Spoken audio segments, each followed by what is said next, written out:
हमें भी ऐसा अवसर मिले, ऐसे होगा ही नहीं। लेकिन यदि हमें ऐसा अवसर मिले कि भगवान प्रकट हो जाए और हमें कहे कि वरदान मांगो, ऐसा होने वाला तो नहीं है, लेकिन बाय चांस ऐसा हो जाए, रेयर रेयर में ऐसा हो गया कि भगवान प्रकट हुए और कहा कि वरदान मांगो, तो मेरे भाई बहन कभी भी भगवान से कुछ भी मत मांगना। कभी भी भगवान से कुछ मत मांगना, ऐसा होगा ही नहीं। और यदि ऐसा हो गया तो भगवान से कुछ भी मत मांगना। यदि हमने कुछ मांगा तो बहुत घाटे का सौदा होगा और हम बहुत धोखे में रहेंगे। सौदा भी घाटे का होगा और हम धोखे में भी रहेंगे। कभी कुछ मत मांगना, क्योंकि मांगा उसे जाता है कि जिसे पता नहीं हमें क्या चाहिए। मांगा किसे जाता है कि जिसे पता ही नहीं कि हमें क्या चाहिए। और जिसे पता नहीं कि हमें क्या चाहिए वो और कुछ भी हो सकता है, लेकिन भगवान नहीं हो सकता। वह और कुछ भी हो जाएगा लेकिन भगवान नहीं हो सकता। भगवान तो सर्वंतर्यामी है ना, उसे यदि अलग से बताना पड़े कि हमें ये चाहिए, फिर वो भगवान कैसा। इसलिए प्रभु की पूजा करो, उसकी स्तुति गाओ, उसका वंदन करो, नमन करो, प्रार्थना करो, मंदिर में आओ, लेकिन प्रभु से कभी भी कुछ मत मांगना। क्योंकि हम जितना मांगेंगे हमें उतना ही मिलेगा। हम जितना मांगेंगे उतना ही मिलेगा। मांगने का हमारा स्तर है, हमारी एक लेवल है, एक लिमिट है। हमारा मांगने का स्तर है, लेकिन उसका देने का अपना स्तर है। और हम यदि नहीं मांगेंगे तो अपने स्तर से देगा, अनलिमिटेड देगा। हमारा लिमिट में, लेवल में रहेगा, वो अनलिमिटेड देगा। इसलिए कब, और हमारे संत महापुरुष तो यहाँ तक कहते हैं मेरे भाई बहन, हमारे संत क्या कहते हैं, अरे कबीर जी तो कहते हैं, कबीरा वो नर मर चुके जो नर मांगन जाए। कबीरा वो नर मर चुके जो नर मांगन जाए, और उससे पूर्व वो मरे जा मुख निकसत ना आए। कबीर जी की खड़ी बोली में क्या कहते हैं, वो तो नर मर ही चुके हैं कि जो मांगने के लिए जा रहे हैं, लेकिन उससे भी पूर्व वो मरे कि जिसके मुख से नहीं निकलता हो, जिसके मुख से देने के लिए नहीं निकलता हो, उससे भी पूर्व वो मरे। ये कबीर जी की वाणी है। हमारे संत सदगुरु कहते हैं, मांगन मरण समान है, मत मांगो कोई भीख, मांगन से मरना भला यह सदगुरु की सीख।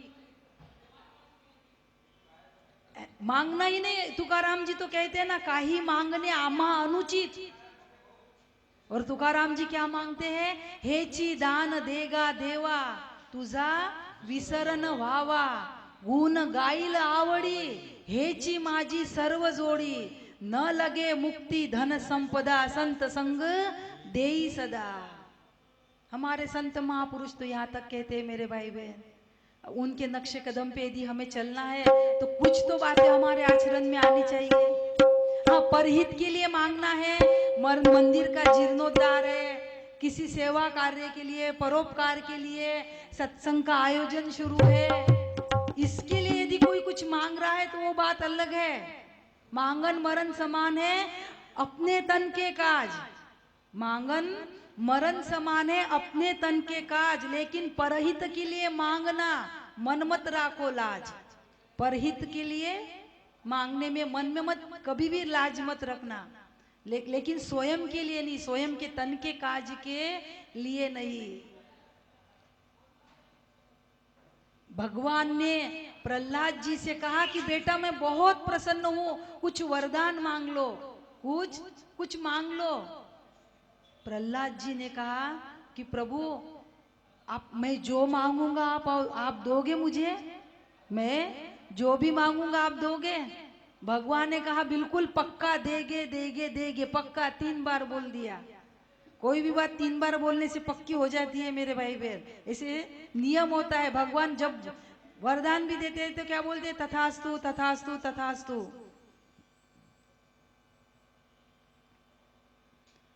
तो भगवान ने कहा जो मांगोगे प्रहलाद तुम्हें मैं दूंगा, जो मांगोगे। यदि तुम कहो कि मुझे ब्रह्मा का पद चाहिए तो ब्रह्मा का पद दूंगा, यदि कहो मुझे इंद्र का पद चाहिए तो मैं इंद्र का दूंगा। अब सारे देवता तो आए ही थे, इंद्र ब्रह्मा शंकर सारे सारे देवता थे।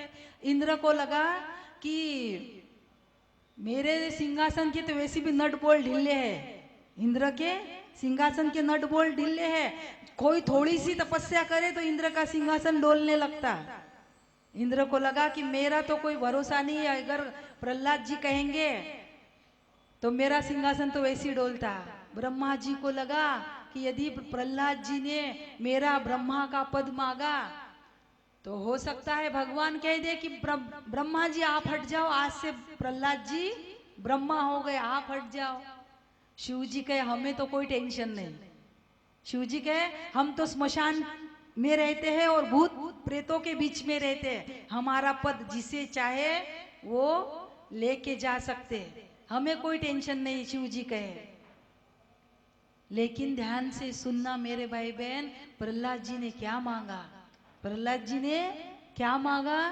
प्रभु आप यदि प्रसन्न ही हो और मुझे वरदान देना ही चाहते हो तो बस एक ही वरदान दीजिए प्रभु, एक ही वरदान दीजिए। और कौन सा?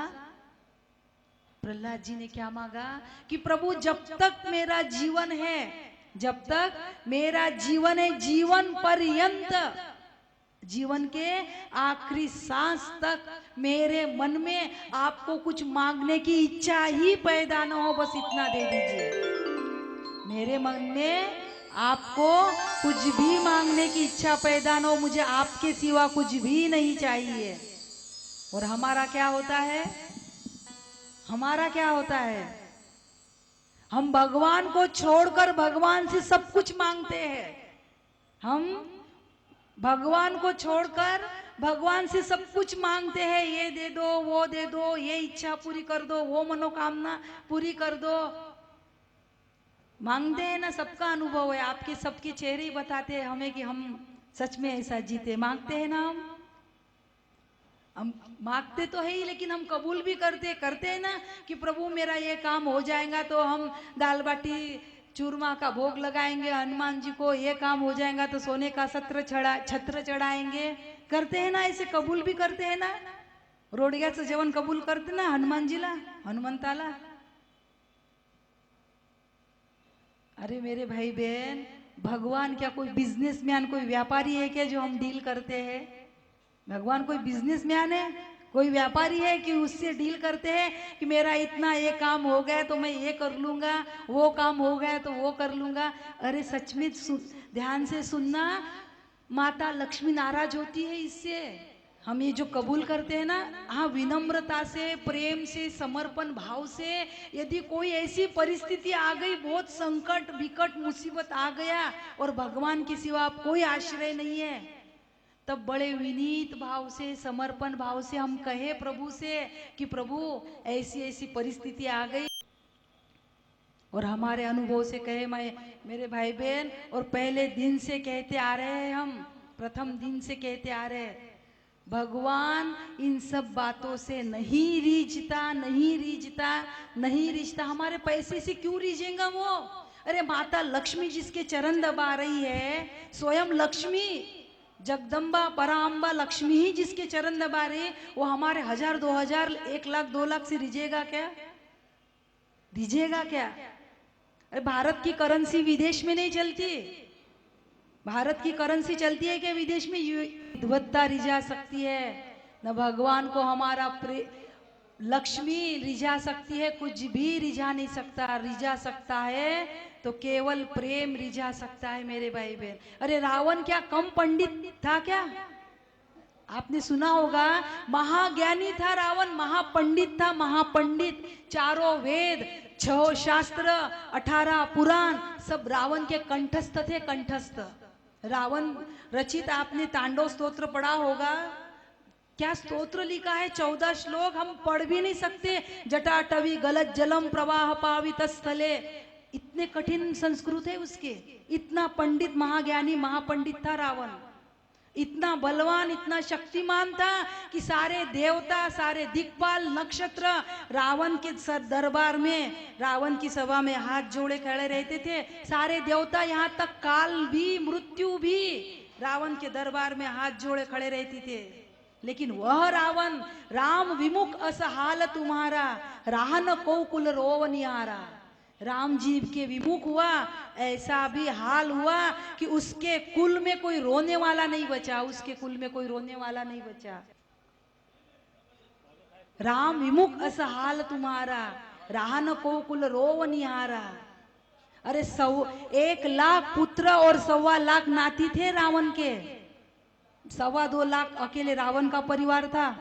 1 लाख पुत्र, 1.25 लाख नाती, तह रावण घर दिया न बाती। उस रावण के घर न कोई दिया था न बाती थी। क्यों?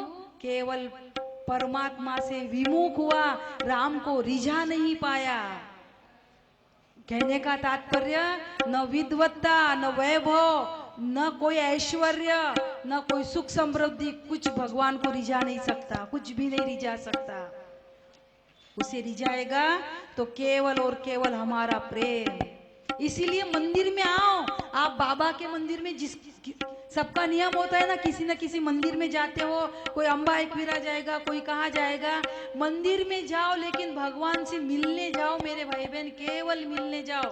प्रणाम करो, बैठो भगवान के पास, 2 बातें करो, देखना अपनापन लगेगा। हमारा अनुभव बता रहे, जैसे हम घर में बात करते हैं ना किसी सदस्य से, आप भले आपकी भाषा मराठी हो, मराठी में बोलना बाबा के साथ, अम्बा कोई वेदों के श्लोक नहीं चाहिए, कोई पुराणों के श्लोक नहीं चाहिए। आप अपनी भाषा में उसके साथ बात करके तो देखो। अपना दुख दर्द जैसे हम किसी और को बताते हैं, ऐसे संतों के, भगवान के चरणों में बैठना, बस ऐसी 2-4 बातें करना, राम राम जय सिया राम करना और जाना। कुछ भी मत मांगना, कुछ भी मत मांगना। हम किसी के घर जाते हैं तो क्या कुछ मांगने के लिए जाते हैं क्या? यदि हम किसी के घर जाना आना है, होता है ना, हमारा रिश्ते नाते में, मित्र परिवार में, हम कुछ मांगने के लिए ही जाते हैं क्या? मिलने भी जाते हैं ना। ऐसे भगवान से, संतों से मिलने जाना। कुछ भी मत मांगना, वो जब देगा ना तो हमसे लेना भी नहीं होगा। वो जब देता है तो छप्पर फाड़ के देता है, और जब लेता है तो थप्पड़ मार के लेता है। वो जब देता है ना तो छप्पर फाड़, जब परमात्मा अपनी मौज में आए तो हमें सरताज बना देता है, और जब परमात्मा टेढ़ी नजर कर दे तो हमें मोहताज बना देता है। एक एक दाने के लिए भी मोहताज बना देगा।